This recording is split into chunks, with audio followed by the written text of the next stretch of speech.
Bob, what are Hmm. you seeing in housing?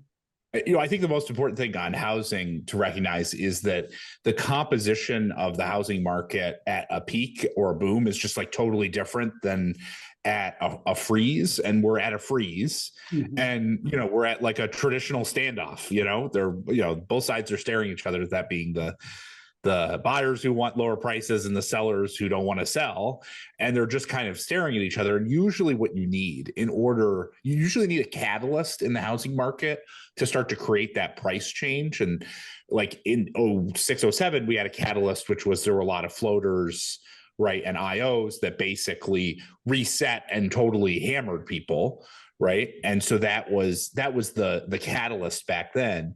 In this case, and if you go back in previous cycles before that, the catalyst is unemployment. And so the basic question is like, what's the catalyst today? Well, as long as incomes are okay and unemployment isn't deteriorating, like we can just stand and look at each other and basically have no transactions and have elevated levels of prices until you get to the point where, in particular, I think employment starts to deteriorate. And then what we're going to see is it's going to be a bloodbath, a fast moving bloodbath where the folks who are trying to dump their house onto the market are going to have absolutely no luck. So it'll be, if you have a house to sell, today's the day to do it. Yep. Because tomorrow may be a Totally. lot more challenging. Yeah. And I hear people say it's kind of Airbnb is going to, people selling Airbnb residences, all this sort of stuff. That may or may not happen. I think what you're saying is, well, maybe not what you're saying, but one way of interpreting that is if we start to see mass layoffs and people have to sell their houses to get cash, then we could really see prices drop pretty quickly. Right. And the Airbnb thing, just there are a million Airbnb listings in the US. And like, okay, so what are you talking about? Like, most of the people who list their house on Airbnb live in their house, or it's their vacation house or whatever. It's not like the number of people who are buying like 12 apartments in Miami, on South Beach in order to lay it out for an Airbnb is pretty tiny in the scope of, Yep.